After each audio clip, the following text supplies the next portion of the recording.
O Royal Plaza Shopping tem muita curtição, lazer para a família e filmes no telão. Completa o seu dia na hora de comprar, porque aqui tem tudo em um só lugar.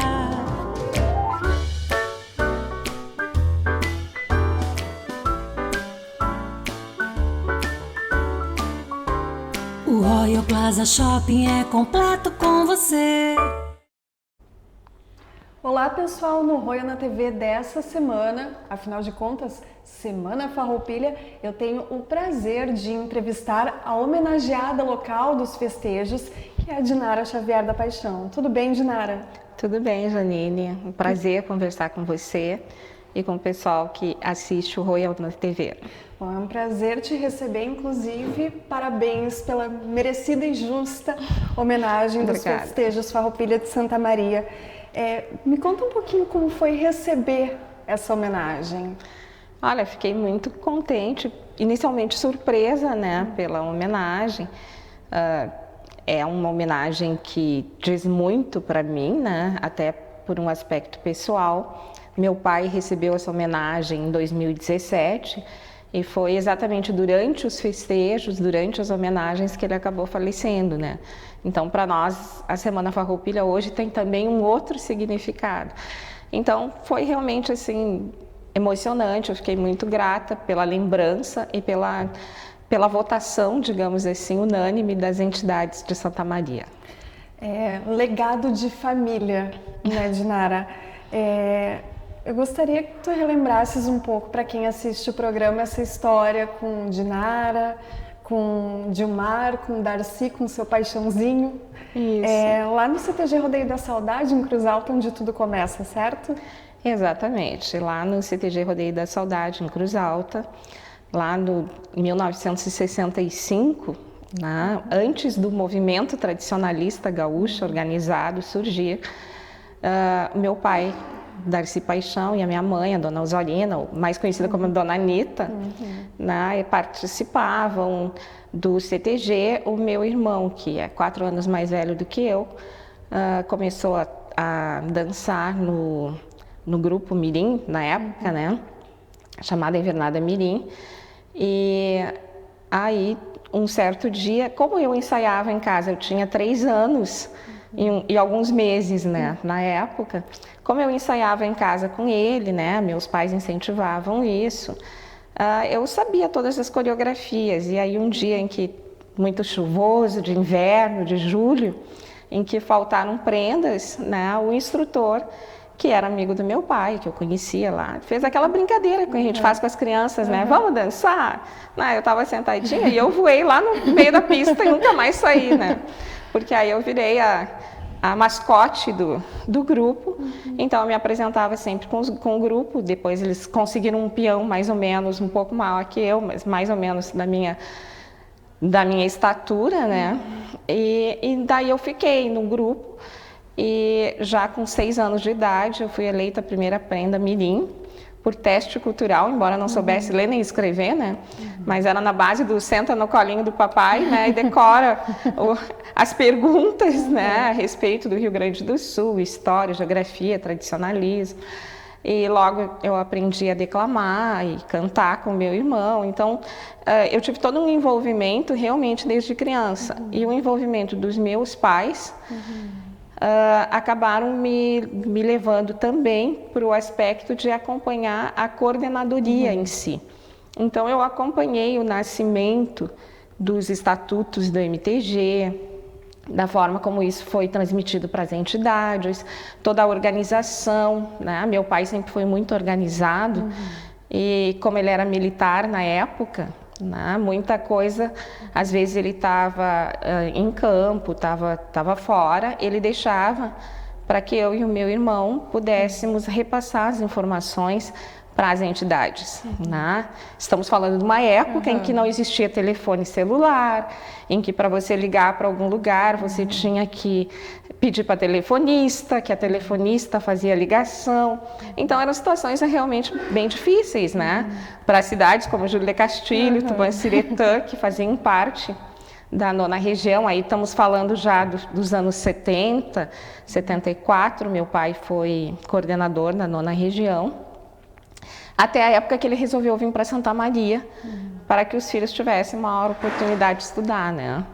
Então, em 75 a gente chegou em Santa Maria, e desde então a gente tem participado. Nos anos 80, meu pai foi coordenador novamente, agora da 13ª região. Então, novamente, eu estive muito junto com toda essa atividade tradicionalista, mais diretiva, digamos, do movimento. Então, isso realmente foi uma coisa que foi num crescente, digamos assim, de participação. E eu realmente digo que grande parte do meu desenvolvimento como pessoa, como profissional, eu devo a todo esse discernimento que o movimento tradicionalista me trouxe. Foste também primeira prenda da 13ª região, né, Janara? Exatamente. Em 78, 79, eu fui primeira prenda da 13ª região tradicionalista. E lá de Cruz Alta, né, eu guardo com muito carinho a faixa, o título de prenda de honra do CTG Rodeio da Saudade. Aqui eu fui primeira prenda do Ponte Verde CTG e depois primeira prenda da 13ª. Mas tu falas com muito orgulho dessa influência de família que te levou para o rumo das coordenações e da direção dessa parte diretiva do tradicionalismo gaúcho. E teu nome está marcado na história por ter sido a primeira mulher a ocupar um cargo de primeira vice-presidente do movimento ou vice-presidente administrativa do movimento tradicionalista gaúcho. E a gente não pode deixar de fazer essa referência porque o tema anual do MTG de 2019 são os 70 anos de inclusão da mulher. Teu nome está marcado. Realmente foi, eu diria que uma decorrência até, né, de todo um trabalho realizado. Eu, na época, em 96, eu fui primeira vice-presidente administrativa. Realmente, sempre digamos assim, fez uma ligação das mulheres com a área cultural. Até porque as prendas, em especial, eram bastante exigidas, e ainda são, né, bastante exigidas no aspecto cultural. Estamos falando com a primeira prenda do Rio Grande do Sul, né? Então, sempre houve uma ligação da questão cultural com as prendas. Eu não escapei disso. Né?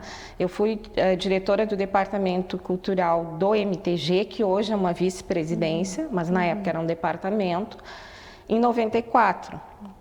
Só que eu já vinha de alguns desafios grandes na área administrativa, no sentido de que eu já havia proposto uma nova estrutura para os congressos tradicionalistas.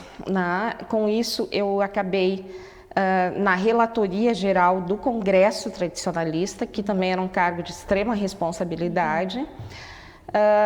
A partir dali, eu propus todo um estudo da Carta de Princípios do MTG, do qual até hoje se fala, né? Que foi em 91, aqui em Santa Maria, no Clube Dores.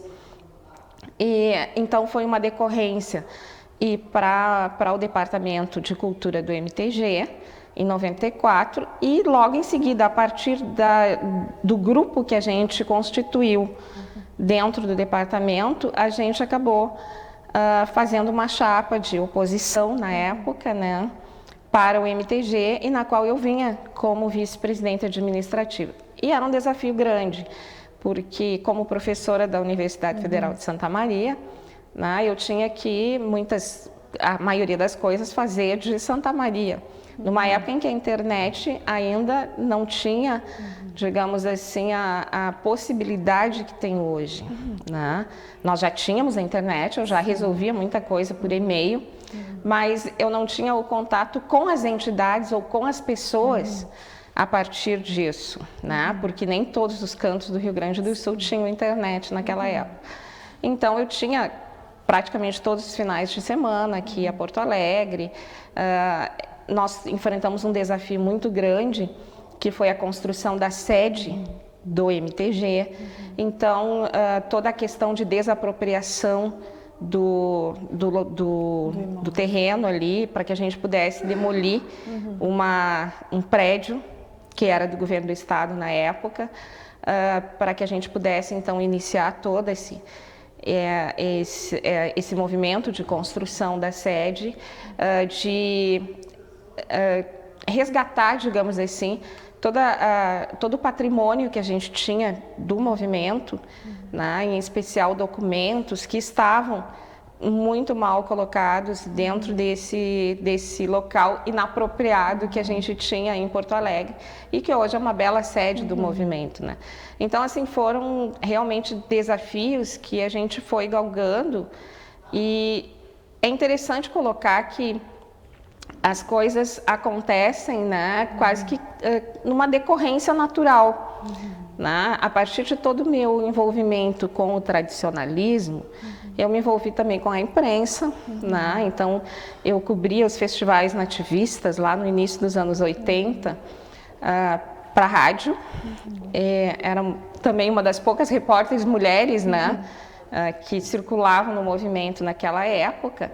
Com isso, eu acabei sendo convidada para integrar a diretoria da SEASME, da Sociedade de Engenharia e Arquitetura de Santa Maria. E já em 90, né, com 5 anos de formada, eu era presidente da Sociedade de Engenharia e Arquitetura de Santa Maria, da SEASME, o que me deu, por 2 anos, aí uma boa, digamos assim, uma boa noção, né, de como trabalhar numa entidade bastante diversificada. Eu já tinha trabalhado na diretoria da Estância do Minuano. Então, quando o pessoal foi organizar a diretoria, todo mundo apontou para que eu fosse na vice-presidência administrativa, né? Aí, no começo, eu achei um desafio muito grande, mas aí depois eu acabei concordando, porque claro que a gente não faz nada sozinho. Sim. A gente tem sempre uma equipe, né, que trabalha junto, e realmente a gente fez uma diretoria que trabalhou junto e que conseguiu, acredito que bons frutos para o movimento naquela época. Ainda falando dos 70 anos de inclusão da mulher do tradicionalismo, o Congresso Tradicionalista se aproxima em janeiro de 2020 e, historicamente, com 2 chapas lideradas por mulheres, Dinara, pela Gilda Galeazzi e pela Helenir Vinck. Qual é a tua visão sobre esse momento do tradicionalismo? Eu acho que é um momento muito interessante que a gente tem que aproveitar. Acho que ele demorou até, né? A Helenir já se candidatou numa disputa anterior, né? O que eu acho assim fantástico. A Helenir, inclusive, eu fui vice-presidente administrativa em 96, né? E agora já em 2016, eu acho, né? 16, 17, por aí. Ela foi a segunda, né, a vir. Então, nós tivemos um hiato muito grande que não foi aproveitado. A gente tem muita gente capaz, a gente tem muitas prendas, patroas, coordenadoras, né? E o que eu vejo é que muitas vezes talvez falte um pouco dessa percepção de que as mulheres realmente têm que se posicionar e colocar, né, o seu nome, se dispor realmente a participar. Eu sei que é uma tarefa árdua, né, não é uma coisa simples. Hoje, ser presidente do MTG significa ter muita responsabilidade, precisa ter uma disponibilidade muito grande de tempo, né, de possibilidade de estar em Porto Alegre. Acredito que são 2 boas candidatas, né? A Gilda tem uma bela experiência também como coordenadora há muitos anos da 7ª Região Tradicionalista.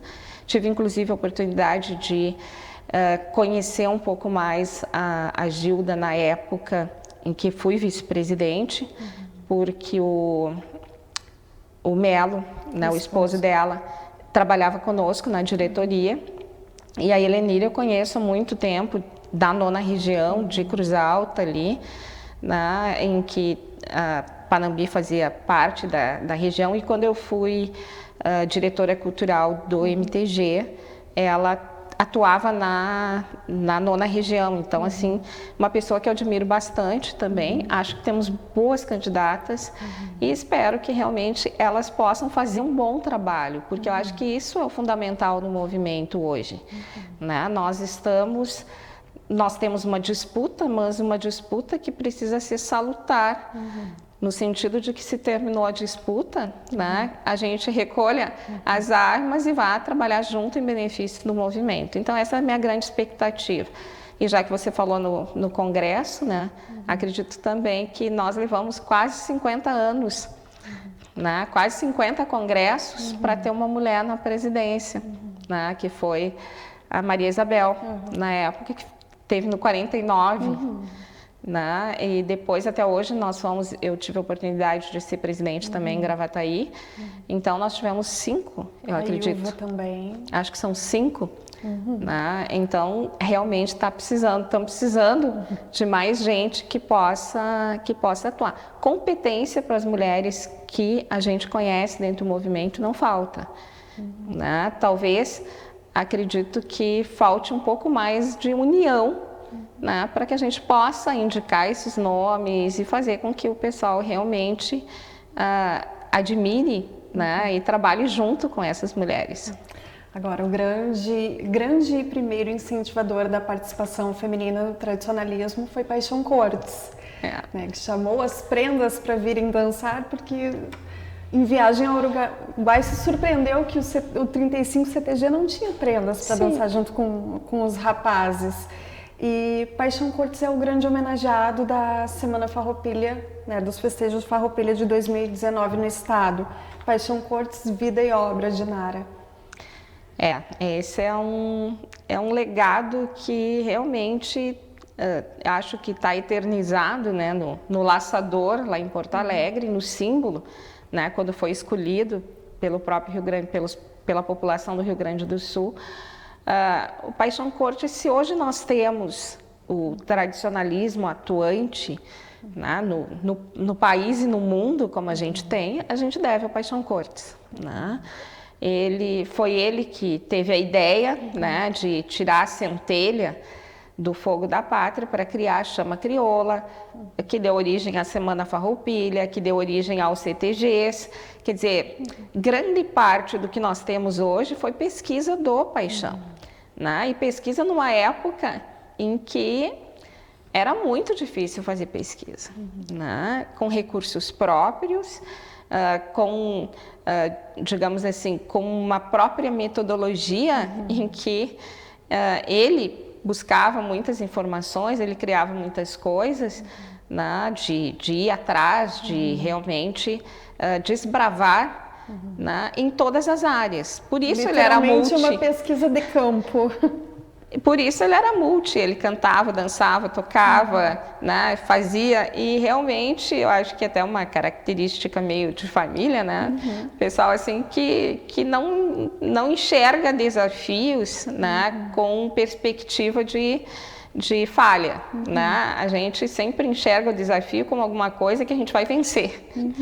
Né? Então, acredito assim que o Paixão sempre foi uma pessoa muito espontânea, né? Eu tive a oportunidade de conviver com ele, não só no tradicionalismo, mas principalmente na Comissão Gaúcha de Folclore, da qual ele também é um dos grandes incentivadores e um dos grandes folcloristas, né? E eu acho que o legado do Paixão, ele vai além daquilo que a gente muitas vezes conhece ou pensa conhecer, né? O Paixão nos deu um rumo a seguir, ele nos mostrou a importância da gente fazer as pesquisas, da gente transformar todo esse conhecimento em alguma coisa boa para as futuras gerações, né? Eu acho que talvez esse Paixão emotivo, entusiasmado, né, e organizado, e que fazia realmente as coisas acontecerem,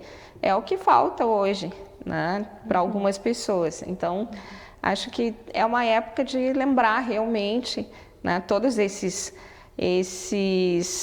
facetas, né, do Paixão. E é época de lembrar também, Dinara, do legado do teu pai, né? Ontem a gente teve a notícia da linda homenagem que o Largo, onde está situada a sede da 13ª Região, ali no Parque Taimbé, recebe o nome Darcy Pereira da Paixão. Justa homenagem. Pois é, a gente fica mais feliz ainda, né, por toda essa homenagem ao meu pai, né, seu Darcy Paixão. Inclusive o pessoal costuma confundir, de vez em quando eu saio até registrada por aí na imprensa como filha do Paixão Cortes. Mas eu sou filha do seu Paixão, seu Paixãozinho. E realmente a gente tem muito a agradecer ao vereador Valdir Oliveira, que foi o autor do projeto, né? E todos os vereadores, já que foi uma votação unânime, né? O prefeito municipal,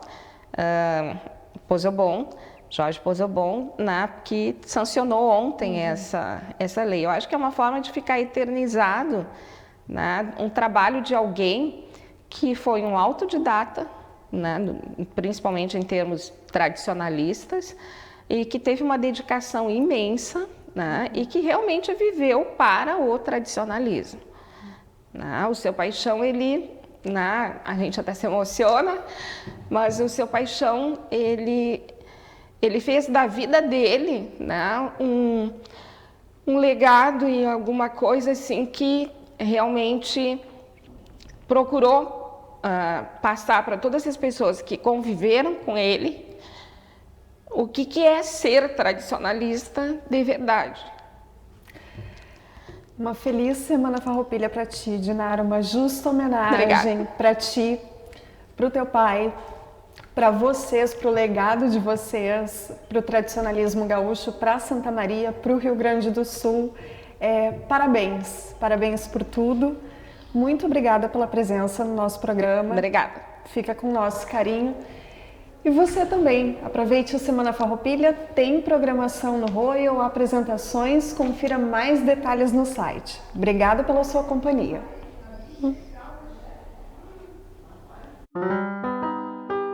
O Royal Plaza Shopping tem muita curtição, lazer para a família e filmes no telão. Completa o seu dia na hora de comprar, porque aqui tem tudo em um só lugar.